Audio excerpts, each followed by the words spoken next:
Bom dia, meus amigos e minhas amigas, tudo bem com vocês?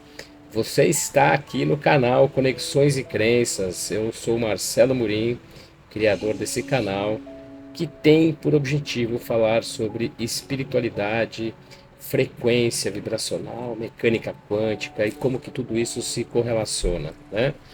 É claro que não tenho a pretensão de trazer nenhuma verdade absoluta aqui, mas a ideia é poder trazer conteúdo para que a gente consiga, através desse conteúdo, conversar, pensar, refletir e formar as nossas ideias, né?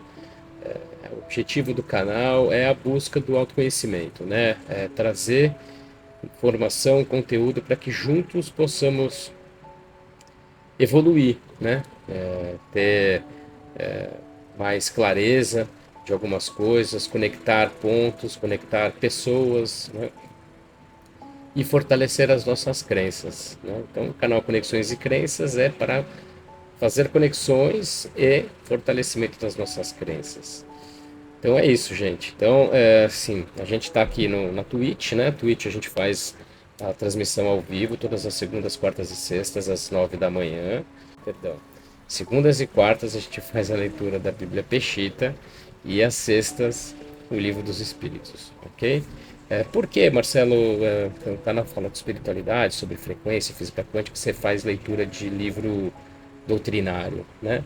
Primeiro, tem uma razão, né? Primeiro, para a preparação desse trabalho, né? Esse canal está nascendo agora e a gente está preparando para algo que vai vir em breve, assim a gente espera, né? A gente tem, obviamente, um propósito do canal, mas a gente não sabe onde isso vai parar. Então, a leitura dos livros doutrinários é uma preparação, né? Para mim, para nós, para o canal. Então, como a gente tem base cristã, né? A gente faz a leitura da Bíblia. É a primeira vez que eu estou lendo a Bíblia inteira, então é uma oportunidade também de fazer essa leitura. E aí estou dividindo ela com vocês, né? E o livro dos Espíritos, porque eu tenho base de formação espírita. É, o livro dos Espíritos é o primeiro livro codificado por Kardec, né? E eu quis trazer, apesar de que o canal não tem viés religioso, né? Se bem que o Espiritismo também não é uma religião, né? Mas esse é um outro assunto. Eu quis trazer exatamente para desmistificar, né? Muita gente não conhece profundamente o que é o Espiritismo, de que forma com que a obra de Kardec foi construída. Então, eu quis trazer a leitura do Livro dos Espíritos para ajudar a trazer conhecimento mesmo, né? E é isso, é por isso que a gente faz essas leituras. Então, a gente faz essas leituras todas as segundas, quartas e sextas. Depois eu trato o vídeo e legendo e subo no YouTube. Então, se provavelmente você está aqui no YouTube, no canal Conexões.crenças no YouTube, vocês vão ver que tem uma série de vídeos já. Da Bíblia, a gente já está no livro de Reis, então já avançou bem. E no livro dos Espíritos, a gente está passando da pergunta 600, né? Já são mais de 1.100 perguntas, a gente já passou da metade do livro, tá? Então a gente vai achar no YouTube os playlists, tem o playlist da Bíblia, do Livro dos Espíritos, de Salmos e de práticas. Salmos, eu faço a leitura de Salmos todas as manhãs no Instagram. Então você vai ver no nosso canal do Instagram lá a leitura dos Salmos e alguns outros vídeos de práticas, eh, de, de remix que eu posto relacionados à vibração. E esses salmos, e depois eu vou consolidando e vou subindo no YouTube em blocos, no bloco de 5, tá? Eu vou subindo lá, tá? A gente está finalizando já a leitura dos salmos, faltam uns 10 mais ou menos. Então precisamos ver o que nós vamos ler depois, né? Escolher algum livro aí pra gente dar sequência, porque a ideia é exatamente trazer um momento de vibração, de energia no início do dia, para que a gente possa começar o dia com a energia alta, certo? É isso. Vamos dar sequência na leitura. Queria também, antes da leitura, eu sempre dou um recado aí falando da Clima Digital. O Clima Digital é nosso parceiro desse projeto. É uma agência de digital que nos dá todo o suporte técnico para o trabalho. Então, se vocês querem saber um pouco mais sobre a Clima Digital, entra lá no canal deles no Instagram, @Clima Digital, ou procure-os no site www.climadigital.com.br. Ok? Então vamos lá, pessoal. A gente está aqui no Livro dos Espíritos. Nós finalizamos na semana passada o segundo livro, né? Porque o Livro dos Espíritos ele é composto de 4 livros, né?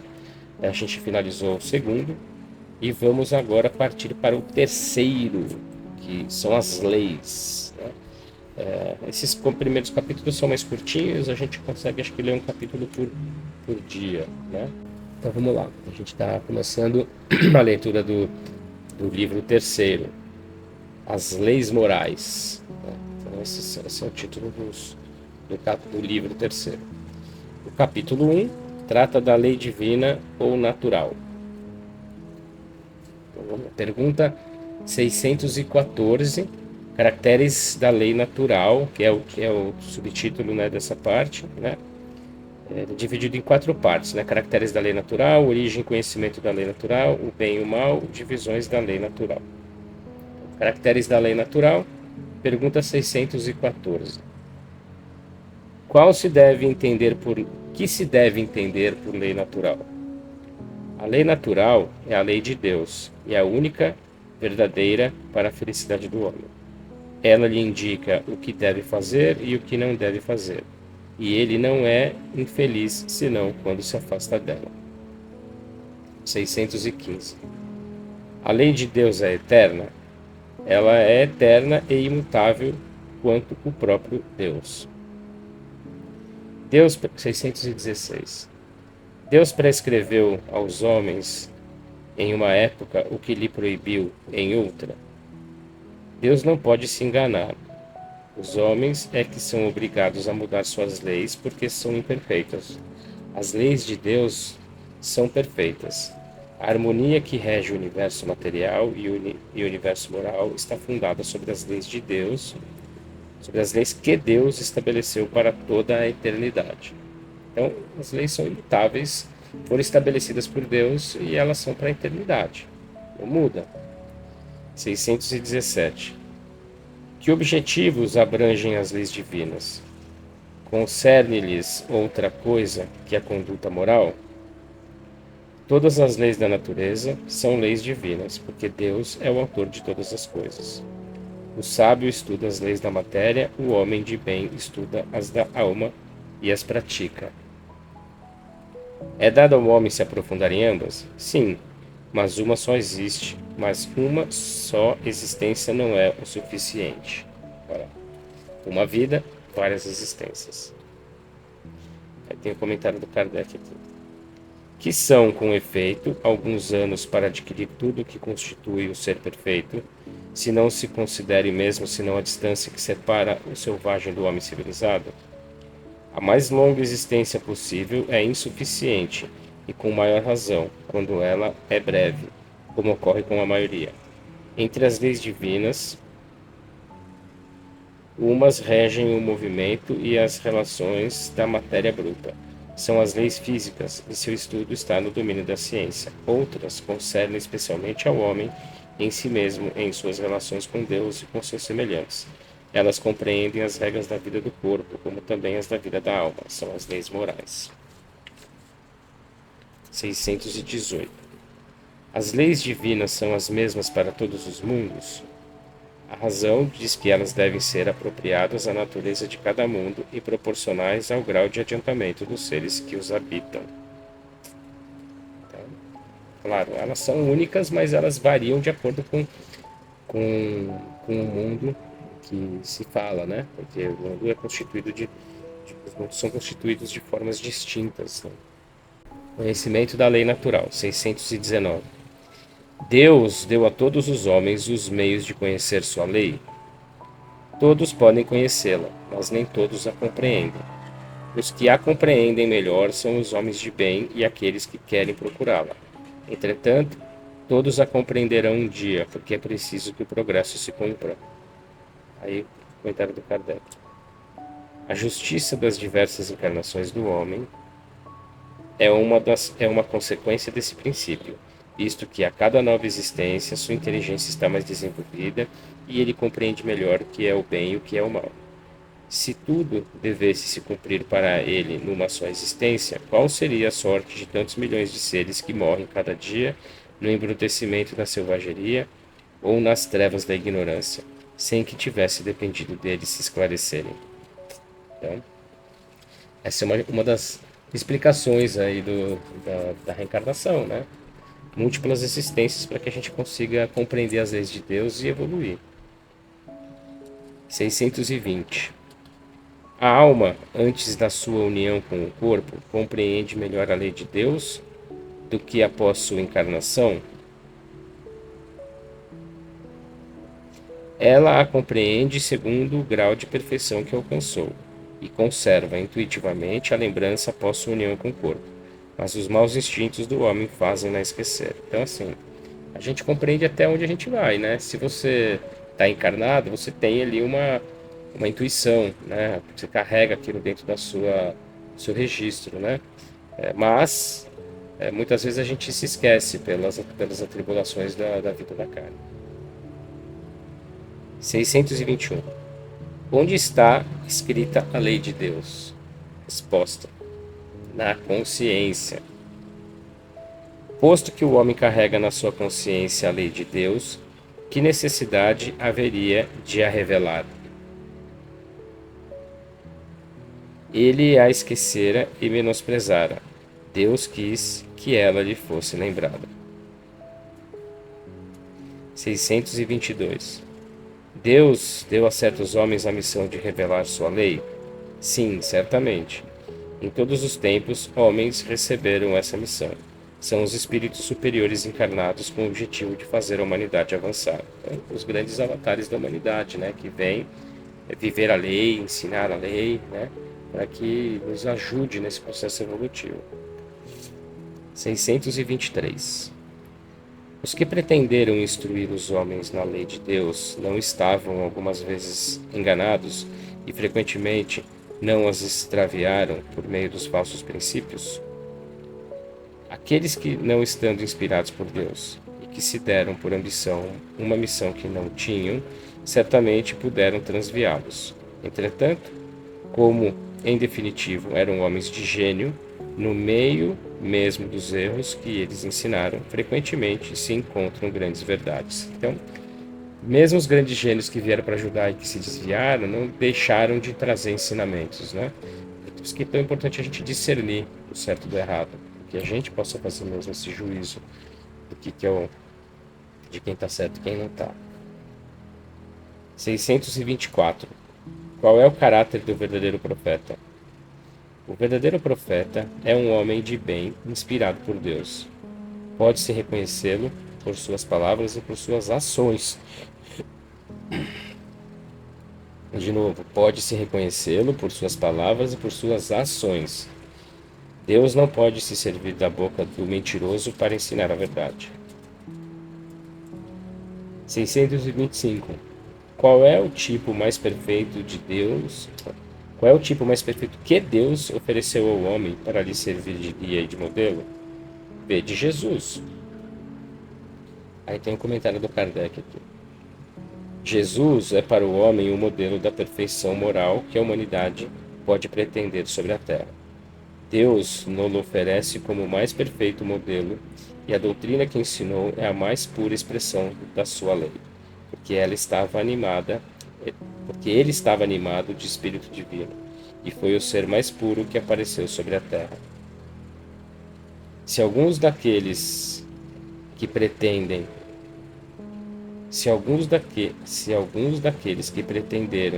instruir o homem na lei de Deus algumas vezes extraviaram por meio de falsos princípios, foi por se deixarem dominar, eles mesmos por sentimentos muito terrestres e por terem confundido as leis que regem as condições da vida da alma com aquelas que regem a vida do corpo. Vários deram como leis divinas o que não eram, senão leis humanas, criadas para servir às paixões e dominar os homens. Interessante isso, né? 626. As leis divinas e naturais não foram reveladas aos homens senão por Jesus? Antes dele, delas não tinham conhecimento senão por intuição? Não dissemos que elas estão escritas por toda parte. Todos os homens que meditaram sobre a sabedoria puderam compreendê-la e as ensinaram desde os séculos mais remotos. Pelos seus ensinamentos, mesmo incompletos, eles prepararam o terreno para receber a semente. As leis divinas, estando escritas no livro da natureza, o homem pôde conhecê-las quando quis procurá-las. E é por isso que os preceitos que elas consagram foram proclamados em todos os tempos pelos homens de bem. E é por isso, também, que se encontram seus elementos na doutrina moral de todos os povos saídos da barbárie, embora incompletos ou alterados pela ignorância e a superstição. As leis estão aí por toda parte, né? É só a gente ficar atento, observar, meditar, internalizar. Está dentro de nós. 627. Visto que Jesus ensinou as verdadeiras leis de Deus, qual é a utilidade do ensinamento dado pelos Espíritos? Terão a nos ensinar alguma coisa a mais? A palavra de Jesus era frequentemente alegórica e em parábolas, porque falava segundo os tempos e os lugares. É necessário agora que a verdade seja inteligível para todo mundo. É preciso bem explicar e desenvolver essas leis, visto que há tão pouca gente que as compreende e ainda menos que as pratica. Nossa missão é impressionar os olhos e os ouvidos para confundir os orgulhosos e desmascarar os hipócritas, aqueles que tomam as aparências da virtude e da religião para ocultarem suas torpezas.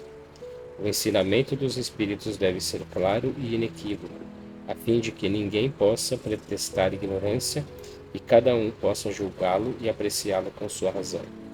Estamos encarregados de preparar o reino do bem anunciado por Jesus. Por isso, não é preciso que cada um interprete a lei de Deus ao capricho de suas paixões, nem falseie o sentido de uma lei toda de amor e de caridade. Nossa, foram duros aqui, né?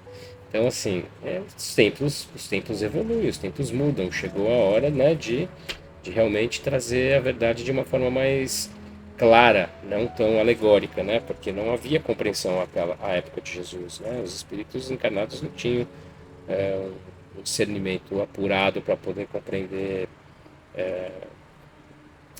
de forma mais, né? De forma mais palpável, vamos dizer assim, né? Como os espíritos vieram trazer a questão da realidade da comunicação, da intercomunicação entre os mundos. 628. Por que a verdade não foi sempre colocada ao alcance de todo mundo? É preciso que cada coisa venha a seu tempo. A verdade é como a luz. É preciso nos habituar a ela. Pouco a pouco, de outra forma, ela nos deslumbra. Ou seja, né, é o famoso despertar da consciência. E cada vez mais as pessoas estão aí abrindo sua mente, né, conhecendo a verdade. E ele continua. Jamais ocorreu que Deus permitisse ao homem receber comunicações tão completas e tão instrutivas como as que lhe é dado receber hoje. Havia, como sabeis, na antiguidade, alguns indivíduos possuidores do que consideravam uma ciência sacra, e da qual faziam mistério aos profanos, segundo eles. Deveis compreender, com o que conheceis das leis que regem esses fenômenos, que eles não recebiam senão algumas verdades esparsas no meio de um conjunto equívoco e a maior parte do tempo simbólico. Entretanto, não há para o estudioso nenhum sistema filosófico antigo, nenhuma tradição, nenhuma religião a negligenciar, porque tudo contém os germes de grandes verdades que, ainda que pareçam contraditórias umas com as outras, esparsas que estão no meio de acessórios sem fundamentos, são muito fáceis de coordenar, graças à chave que nos dá o Espiritismo para uma multidão de coisas que puderam até aqui vos parecer sem razão e da qual hoje a realidade vos é demonstrada de maneira irrecusável. Não negligencieis, portanto, de aurir objetos de estudos nesses materiais. Eles são muito ricos e podem contribuir poderosamente para a vossa instrução. 629. Que definição se pode dar da moral? A moral é a regra para se conduzir bem, quer dizer, a distinção entre o bem e o mal. Ela se funda sobre a observação da lei de Deus. O homem se conduz bem quando faz tudo em vista e para o bem de todos, porque então ele observa a lei de Deus. Então, essa é a moral, né? Fazer o bem ao próximo. 630. Como se pode distinguir o bem e o mal? O bem é tudo aquilo que está conforme a lei de Deus, e o mal tudo aquilo que dela se afasta. Assim, fazer o bem é se conformar com a lei de Deus, e fazer o mal é infringir essa lei. Nossa, desculpa aí. Então, o bem é estar seguindo as leis de Deus, e fazer o mal é estar contra as leis de Deus. E quais são as leis de Deus? Jesus resumiu claramente, né? Amar a Deus acima de todas as coisas e ao próximo como a si mesmo. É isso. Se você está nessa linha, você está fazendo bem. Se você está ao contrário, você está fazendo mal. 631. O homem por si mesmo tem os meios para distinguir o que é bem e o que é mal? Sim, quando ele crê em Deus e o quer saber. Deus deu-lhe a inteligência para discernir um do outro. 632. O homem que está sujeito a erros não pode se enganar na apreciação do bem e do mal e crer que faz o bem, na realidade faz o mal? Jesus vos disse: vede o que quereríeis que se fizesse ou não se fizesse para vós. Tudo está nisso, não vos enganareis. Então, tudo aquilo que você gostaria que fizesse para você é o bem, né? Que é o que você faz para o outro. O que você não gostaria que fizesse para você é o que você não vai fazer para o outro, é o mal, né? Tão simples quanto isso. É aquela coisa, né? Quando você está na dúvida se é bem ou mal, pergunta para você: eu gostaria que fizesse isso para mim? Ou então, Jesus faria isso? Pronto, está explicado. É simples, né? É simples. 633. A regra do bem e do mal, que se poderia chamar de reciprocidade ou de solidariedade, não pode se aplicar à conduta pessoal do homem para consigo mesmo. Encontra ele na lei natural a regra dessa conduta a um guia seguro e um guia seguro?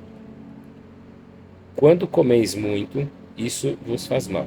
Pois bem, é Deus que vos dá a medida do que vos é preciso. Quando a ultrapassais, sois punidos. É o mesmo em tudo. A lei natural traça ao homem o limite de suas necessidades, e quando ele a ultrapassa, é punido pelo sofrimento.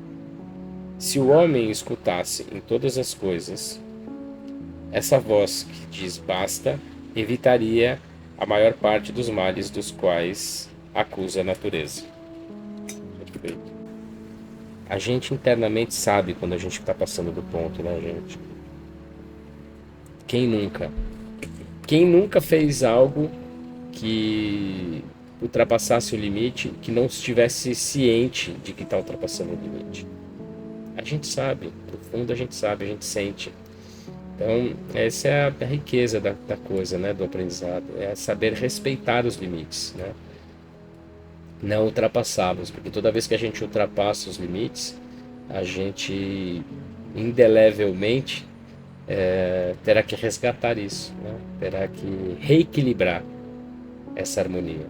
E esse reequilíbrio ele pode se dar logo em seguida, como ele pode se dar anos depois, como ele se pode dar numa outra existência, numa outra encarnação. 634.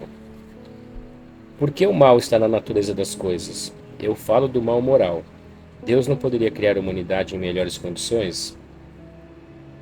Já te dissemos, os espíritos foram criados simples e ignorantes.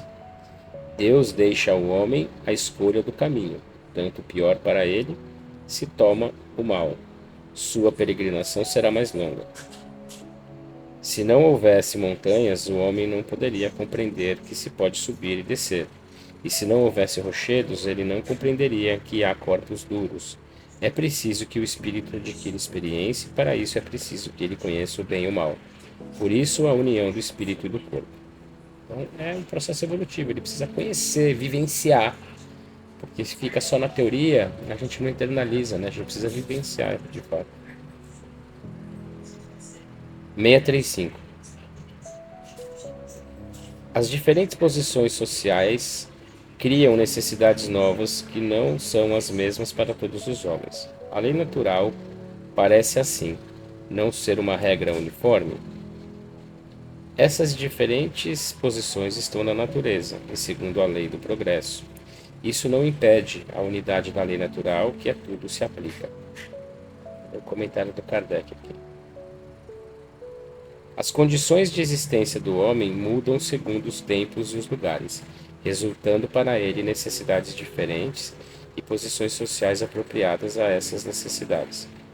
Visto que essa diversidade está na ordem das coisas, ela está conforme a lei de Deus, e essa lei não é menos una em seu princípio. Cabe à razão distinguir as necessidades reais das necessidades artificiais ou de convenção. 636. O bem e o mal são absolutos para todos os homens? A lei de Deus é a mesma para todos, mas o mal depende, sobretudo, da vontade que se tem de fazê-lo. O bem é sempre bem e o mal é sempre mal, qualquer que seja a posição do homem. A diferença está no grau de responsabilidade. 637. O selvagem que cede aos seus instintos e se nutre de carne humana é culpável?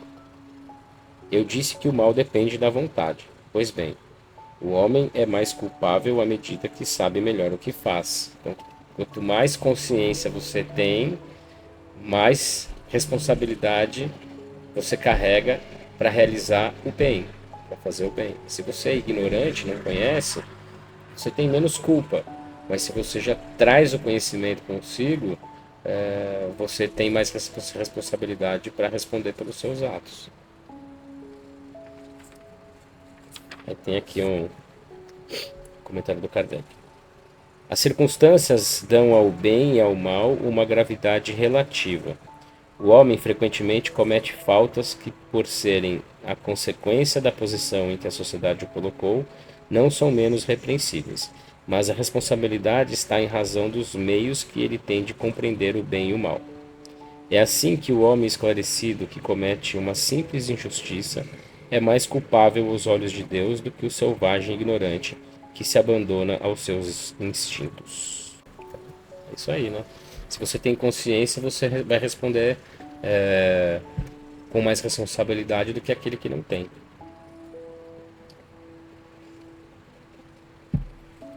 638.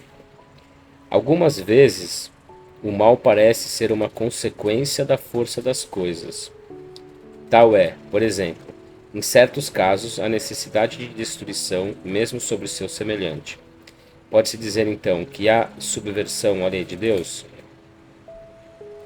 Ainda que necessário, não deixa de ser o mal, mas essa necessidade desaparece à medida que a alma se depura, passando de uma existência a outra. Então o homem não é senão o mais culpável quando o comete, porque ele compreende melhor.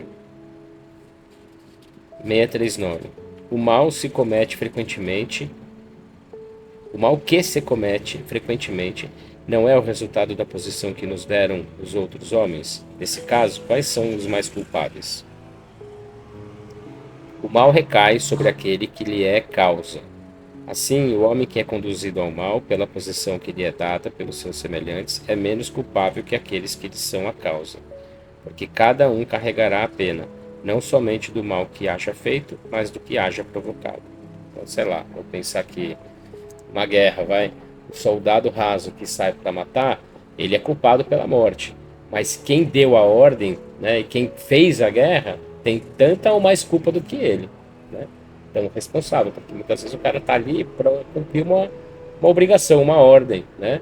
E de fato ele não queria estar lá, né? Mas ele acaba fazendo porque ele está ali dentro de um processo, né? Então ele vai ter a culpa, obviamente, porque ele vai matar, ele vai carregar aquela culpa com ele.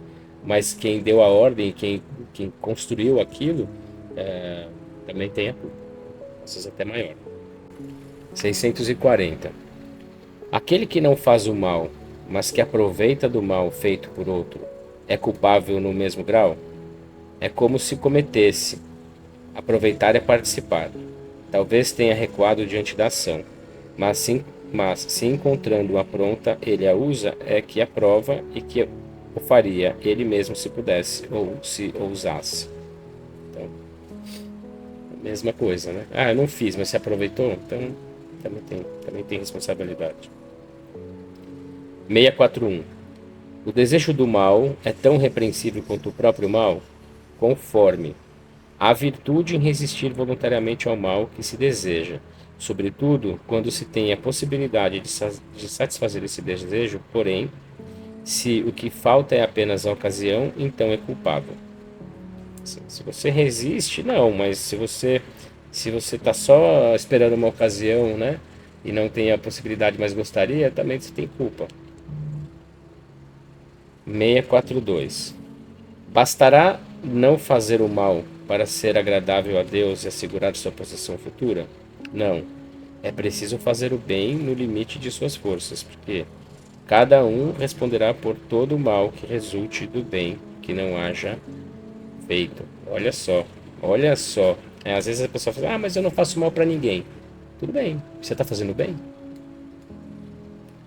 E ele fala aqui, ó, cada um responderá por todo o mal que resulte do bem que não haja feito. Então, se você não fez o bem e dali surgiu um mal, você vai responder por isso. Você teve a oportunidade de fazer o bem, não fez. Não fez o mal, mas não fez o bem. E disso, algo ruim aconteceu, ou algo ruim se manteve. Você vai responder por isso também. Eu mesmo já ouvi muitas vezes, não faço mal para ninguém. Você está fazendo bem? Então a gente tem que fazer o bem. 643. Haverá pessoas que, pela sua posição, não tenham possibilidades de fazer o bem? Não há ninguém que não possa fazer o bem. Só o egoísta não encontra jamais oportunidade.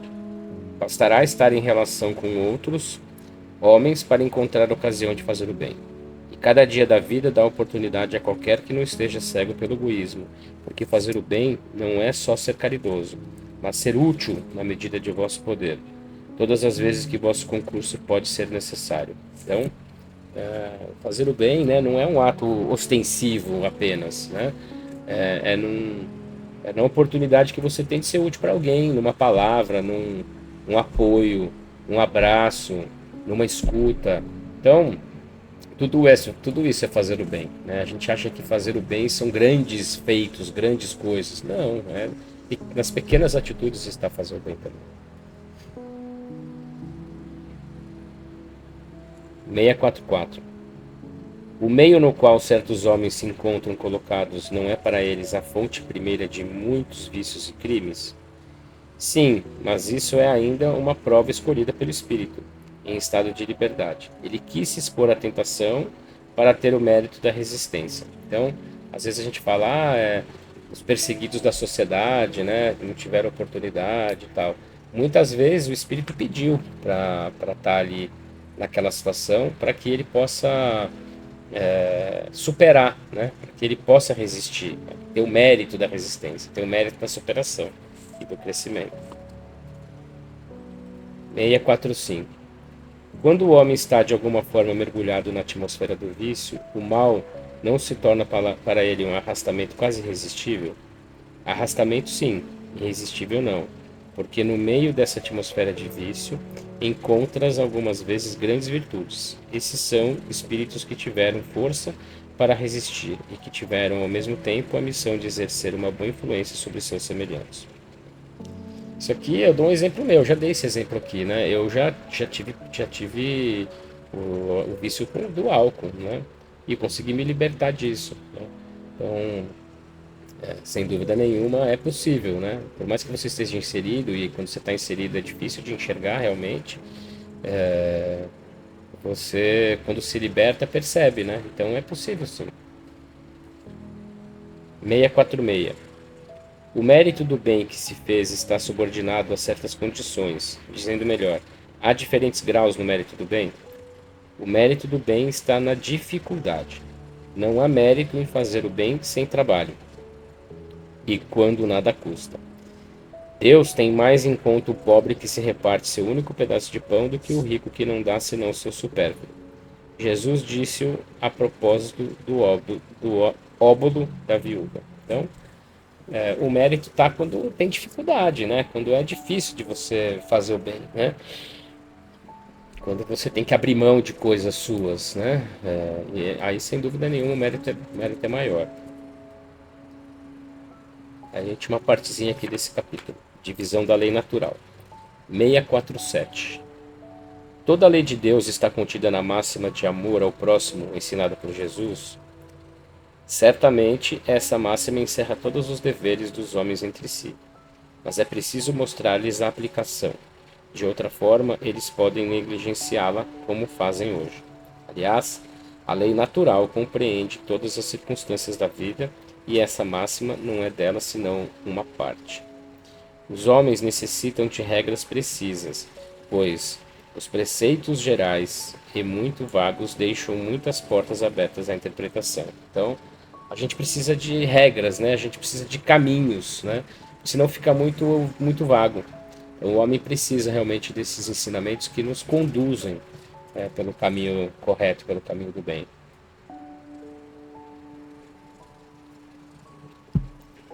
648. Que pensais da divisão da lei natural em 10 partes, compreendendo as leis sobre a adoração, o trabalho, a reprodução, a conservação, a destruição, a sociedade, o progresso, a igualdade, a liberdade, enfim, de justiça, de amor e de caridade? Essa divisão da lei de Deus em 10 partes é a de Moisés, e pode abranger todas as circunstâncias da vida, o que é essencial. Podes, pois, segui-la, sem que ela tenha por isso nada de absoluto, não mais que todos os outros sistemas de classificação que dependem do ponto de vista sob o qual se considera uma coisa. A última lei é a mais importante. É por ela que o homem pode avançar mais na vida espiritual, porque ela resume todas as outras, né? Que é a caridade, né? Porque você, quando é caridoso, você está fazendo ao próximo. E quando você faz ao próximo, você faz a você mesmo, né? Que é a lei do amor ali. Muito bem, pessoal. Encerramos aqui a leitura de hoje, capítulo 1 do livro 3 do Livro dos Espíritos. Na semana que vem, a gente vai para o capítulo 2, que é a lei de adoração. Falamos da lei divina, depois vamos para a lei de adoração. Agradeço a todos que estiveram comigo aqui hoje nessa leitura. Espero que estejam gostando. A gente vai entrando aqui no Livro dos Espíritos, ele vai ficando cada vez mais fascinante, né? É uma delícia essa leitura. Eu gosto muito, particularmente. Espero que vocês também estejam gostando. Deixe seu comentário aqui, né? Deixe seu joinha se você está gostando. Compartilhe com as pessoas que você ama, que possam se interessar, que estão precisando ouvir isso. Vocês sabem quem é. Clique no sininho para ser avisado quando tiver outros textos, outros vídeos. E se inscreva no canal. Se inscreva, não custa nada, é de graça. Ajuda a gente aí no engajamento, tá bom? E siga a gente também lá no Instagram, não se esqueça. Acompanhe os Salmos. Em breve a gente vai trazer um outro livro aí de preces. Vou trazer um livro espírita de preces aí pra gente fazer esse contraponto aí. Contraponto não, né? Mas simplesmente mudar um pouco a vertente aí. Muito bom, pessoal. Excelente sexta-feira a todos. Desejo um ótimo final de semana. Curtam com suas famílias, descansem, aproveitem para estar com Deus, né? E segunda-feira a gente está de volta aí com a continuidade das nossas leituras semanais.